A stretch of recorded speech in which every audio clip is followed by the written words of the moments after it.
Assalamualaikum Bu Ana. Waalaikumsalam, Bu Setia. Mohon maaf mengganggu waktunya Bu Ana.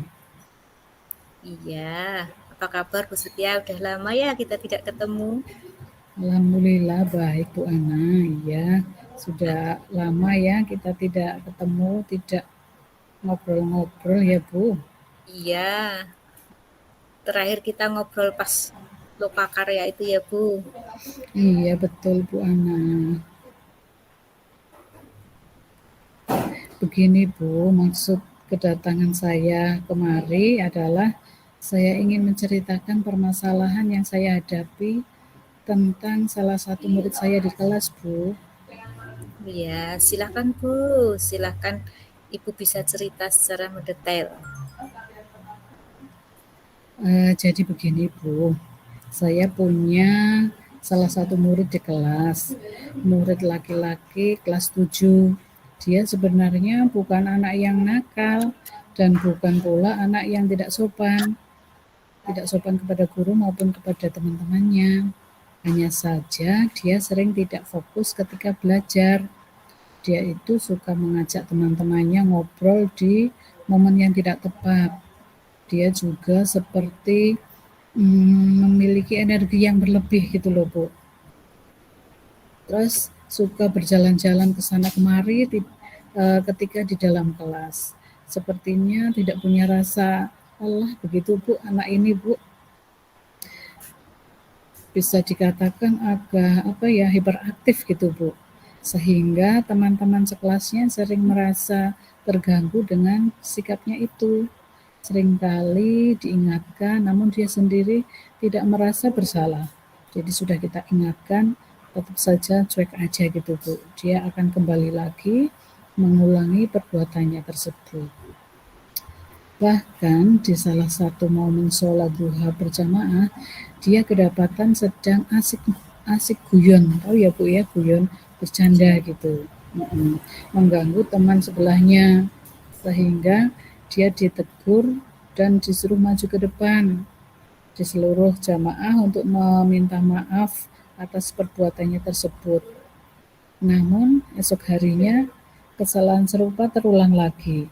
Jadi sepertinya dia itu apa ya, nggak ada kapoknya gitu loh Bu.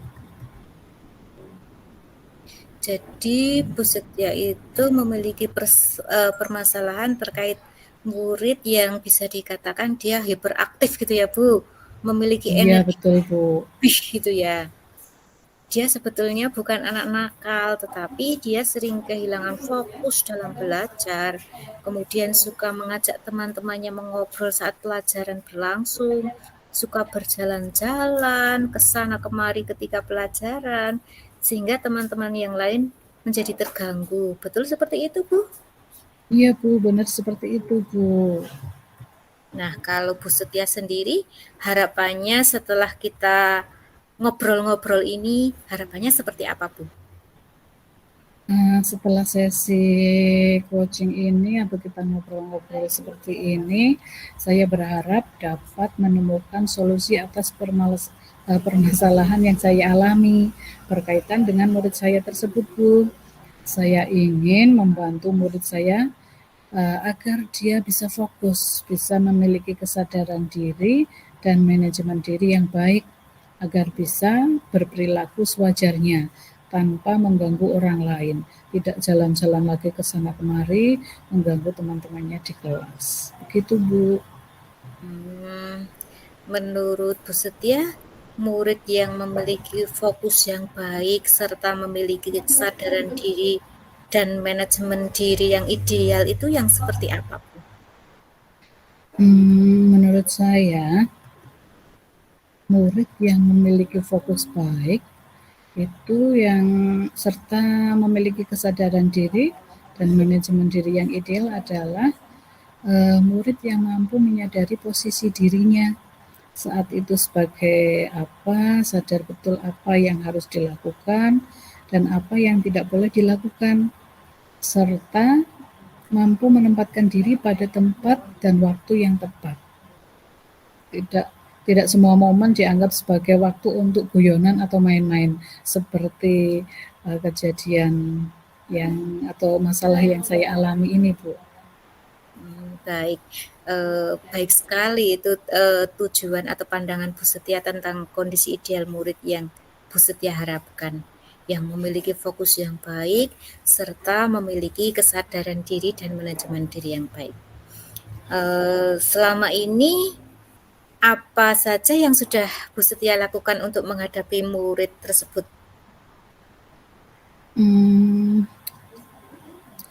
Yang biasanya saya lakukan adalah mengingatkan, menasehati, dan bahkan menegur ketika murid tersebut melakukan hal-hal yang berpotensi mengganggu temannya. Saya juga sering memberi kesibukan seperti memastikan ia memiliki peran ketika bekerja kelompok. Bahkan wali kelasnya memberi dia kepercayaan sebagai ketua kelas. Harapannya kepercayaan tersebut mampu menjadi rem agar dia tidak melakukan hal-hal yang tidak baik. Namun saya rasa hal-hal tersebut tidak berpengaruh secara signifikan gitu loh. Pengaruhnya hanya sedikit saja. Setelah diingatkan, tidak lama kemudian akan diulangi kembali kesalahan tersebut. Sebetulnya langkah yang sudah Bu Setia lakukan sudah bagus ya, tetapi ternyata dampaknya belum signifikan gitu Bu? Nah itu dia Bu, saya melakukan apa lagi ya? Sudah Berarti dicoba seperti itu masih belum signifikan dampaknya.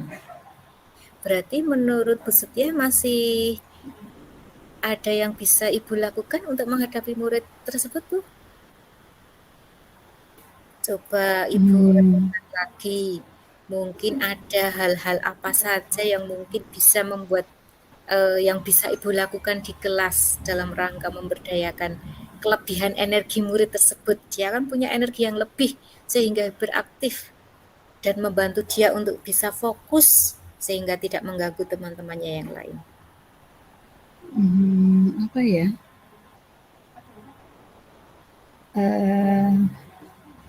Mungkin ini ya Bu ya. Saya harus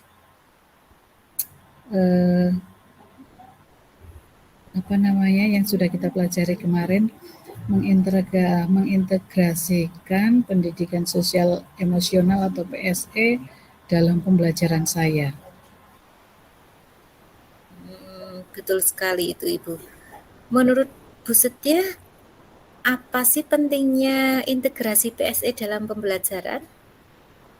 Menurut saya, agar murid tersebut mampu mengenali kondisi emosi dirinya, dapat menumbuhkan kesadaran diri, serta membentuk manajemen diri yang baik. Baik Ibu, memang fungsi PSE seperti itu ya Bu. Kemudian apa lagi yang kira-kira bisa Bu Setia lakukan? Selama ini saya belum pernah memanggil murid tersebut secara empat mata, karena memang saya bukan wali kelasnya. Saya berpikir untuk menerapkan segitiga restitusi pada murid tersebut. Menurut Bu Setia, apa fungsi segitiga restitusi tersebut?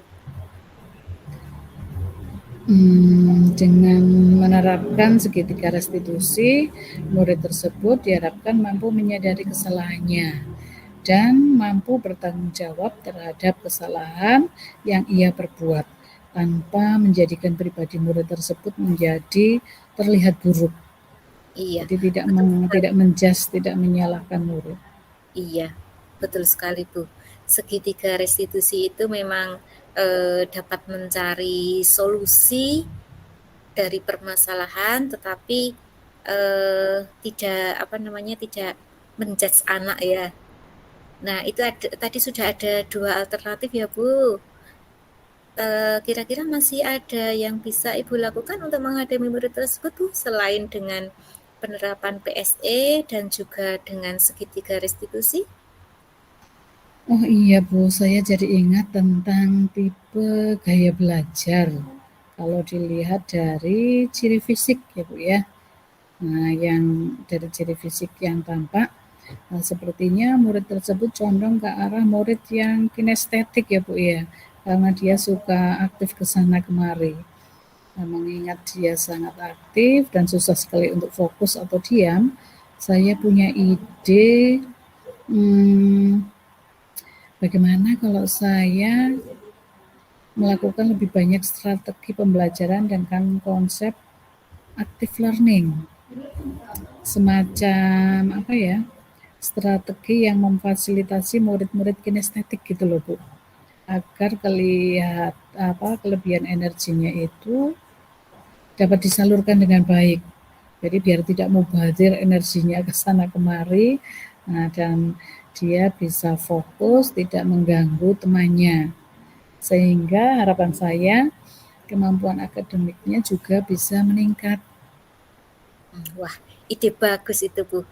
Jadi Ibu juga akan melakukan diferensiasi proses ya Bu, berdasarkan gaya belajar mereka, agar murid tipe kinestetik seperti tadi yang kelas 7 itu dapat terfasilitasi, begitu Bu?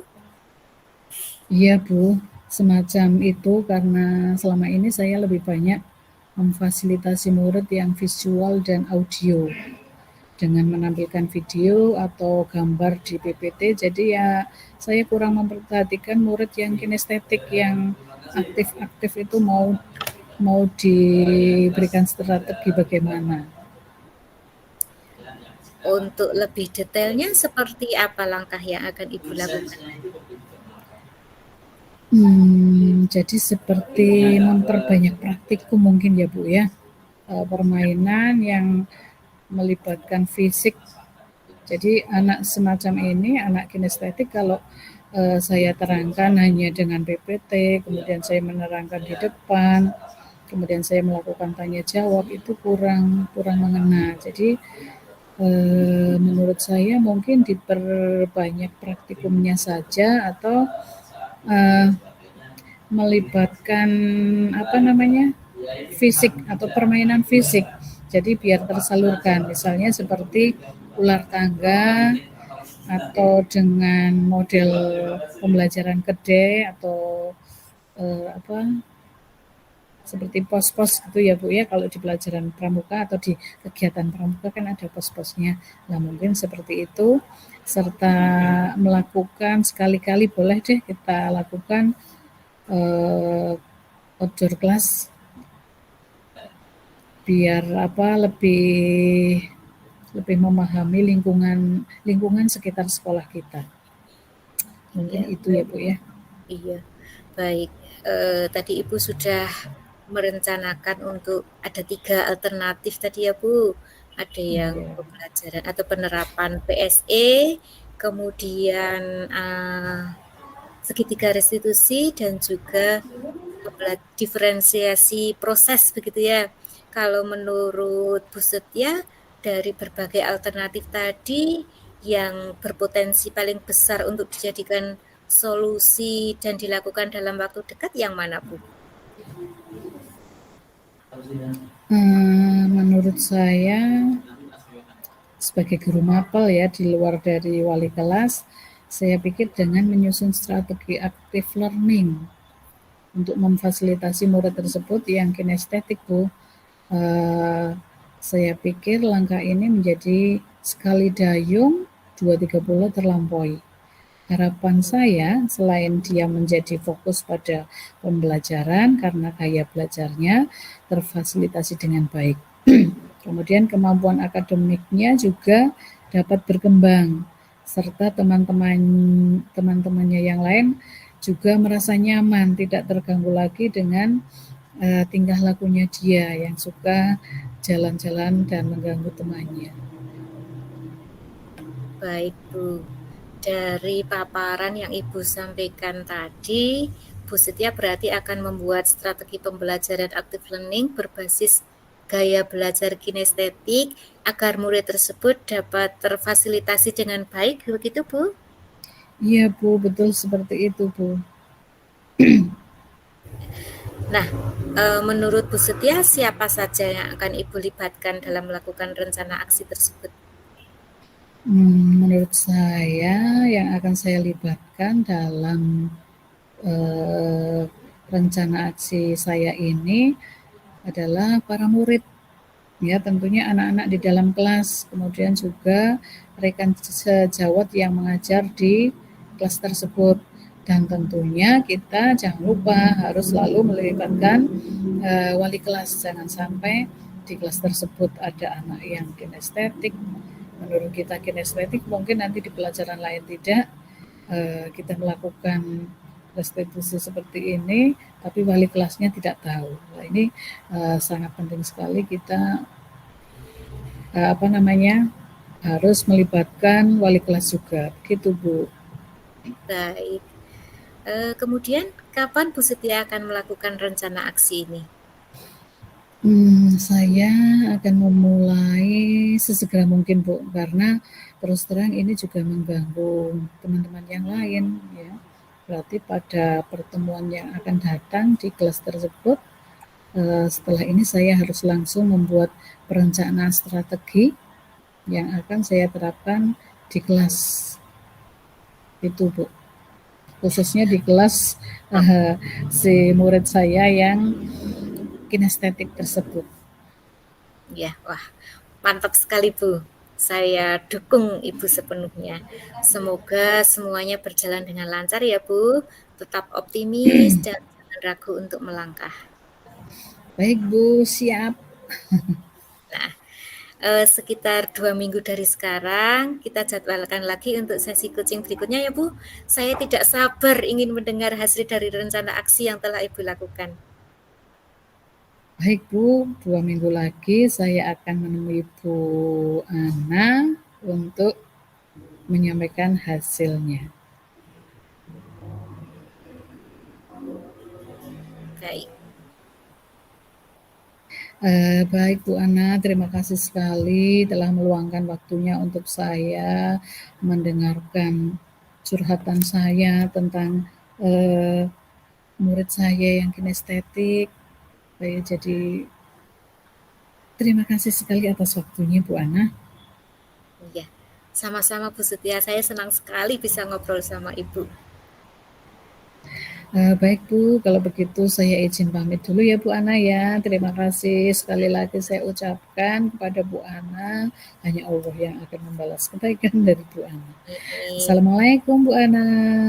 Waalaikumsalam warahmatullahi wabarakatuh.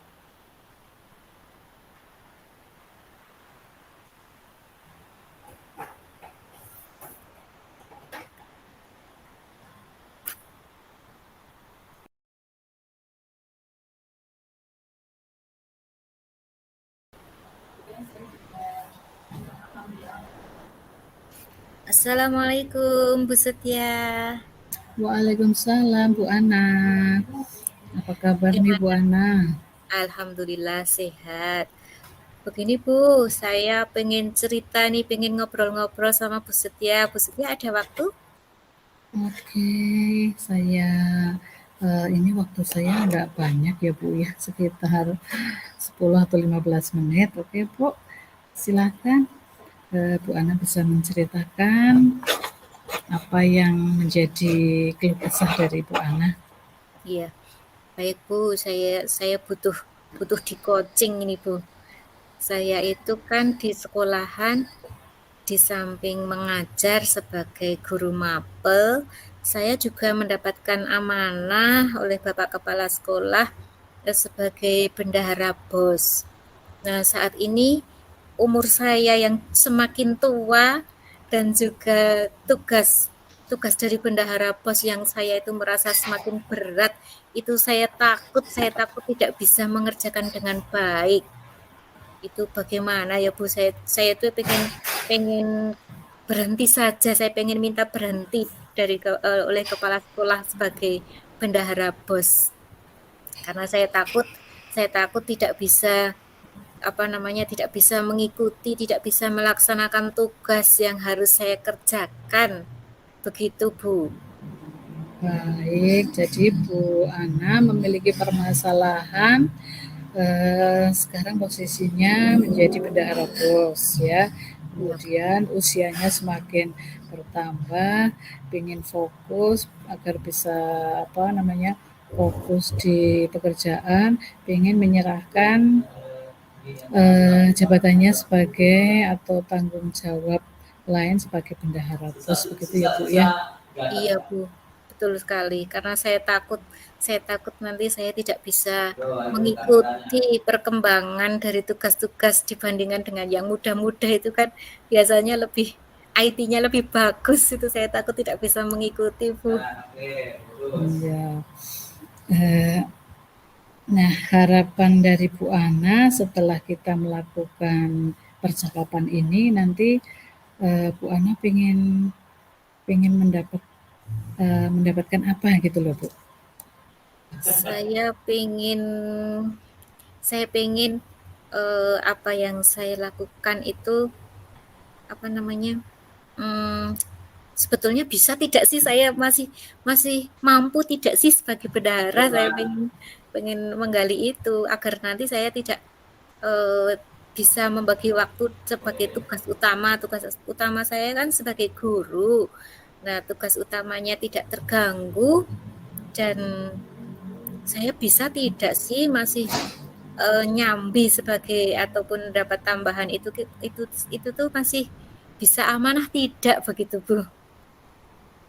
Ya, baik Bu Ana, menurut Bu Ana eh, amanah itu yang bagaimana? Atau agar tidak pekerjaan utamanya tidak terganggu itu bagaimana menurut Bu Ana pekerjaan utama atau pekerjaan yang utama itu yang bagaimana? Ini ada dua berarti ya, Bu. Agar saya amanah di dua-duanya itu yang menurut saya yang dikatakan amanah itu ya ketika saya mengajar itu ya apa namanya berpihak pada murid. Kemudian saat melakukan tugas sebagai tugas tambahan saya dalam melakukan tugas sebagai tambahan saya itu bisa sesuai target begitu, Bu. Entah itu target waktu ataupun target pencapaian. Jadi saya bisa selesai begitu, Bu. Baik Bu Ana, saya setuju sekali dengan pendapat Bu Ana tentang amanah tadi ya Bu Ana ya. Amanah dalam mengerjakan atau menjalankan tugas utama sebagai pendidik, tentunya Bu Ana harus bisa amanah berpihak pada murid. Dan kemudian amanah yang kedua, Bu Ana selaku bendahara pos, Bu Ana bisa mengerjakan tugas-tugas sebagai bendahara pos tepat pada waktunya, begitu ya Bu Ana ya. Iya, Bu, seperti itu.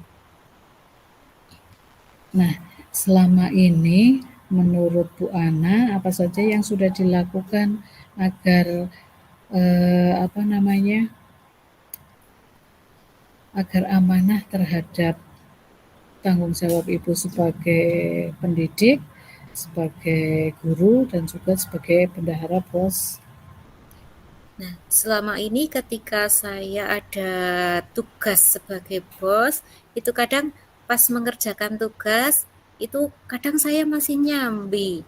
Saya nyambi ketika di kelas, itu saya sambil, ah, kadang anak tak saya beri tugas, kemudian saya mengerjakan, ini ada deadline, mengerjakan misalkan merencanakan anggaran itu harus selesai minggu ini. Kemudian saya mengerjakan tugas itu di kantor, anak saya beri tugas. Itu kan berarti saya tidak seimbang, berarti saya masih apa namanya? Saya masih mengalahkan salah satu begitu Bu. Berarti kan saya tidak amanah di salah satu kewajiban saya. Untuk tugas sebagai guru tadi belum belum bisa amanah ya Bu ya. Ya, Lah itu kalau dilihat dari rentang 1 sampai 10, kira-kira eh, apa namanya tingkat amanahnya itu sudah pada posisi berapa Bu? menurut saya itu baru pada di skala 5 ya Bu. 5. Kira-kira untuk meningkatkan dari skala 5 untuk menjadi yang lebih tinggi lagi, apalagi yang perlu Ibu lakukan, Bu? Yang bisa dilakukan agar tidak pada skala 5 atau level 5? Mungkin saya ketika mengerjakan pos itu di luar jam pelajaran mungkin ya Bu. Mungkin saya akan mengerjakannya itu di luar jam pelajaran. Kita kan jam kerjanya sampai siang. Nah, ketika saya tidak punya jam mengajar, tidak punya kelas mengajar, nah seharusnya itu di situ saya melakukannya. Iya, Bu. Betul sekali itu, Bu. Jadi menurut Bu Ana tadi untuk meningkatkan skala atau level 5 menuju level yang lebih baik lagi, Ibu bisa mengerjakan tugas sebagai bendahara pos di luar jam mengajar atau setelah jam mengajar ya Bu ya. Nah, kemudian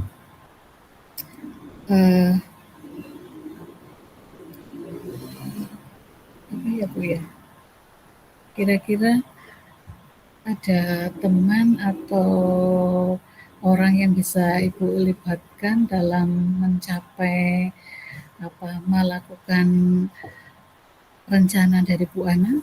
Kira-kira ada ada teman atau Baik orang Bapak Ibu, lain? bisa kembali ke room utamanya ya kalau selesai semua Bapak Ibu. Berarti, oh iya Bu, ada satu lagi. Saya akan meminta bantuan, saya akan meminta izin dulu kepada kepala sekolah, saya akan meminta bantuan salah satu dari teman untuk menjadi admin pos. Sehingga saya tidak bekerja sendirian, tapi saya juga ada admin, sehingga tugas saya bisa menjadi ringan. Betul Bu, seperti itu Bu. Oke, baik Bu Ana. Kemudian kira-kira kapan Bu Ana mau melakukan rencana aksi ini, Bu? Mau dilakukan kapan? Besok Bu, saya besok akan mencoba berbicara kepada kepala sekolah untuk meminta kepada kepala sekolah untuk menunjuk salah satu teman menjadi admin. Segera besok Bu. Oke, baik Bu Ana. Wah, mantap sekali ini. Berarti Bu Ana mau melakukan kolaborasi.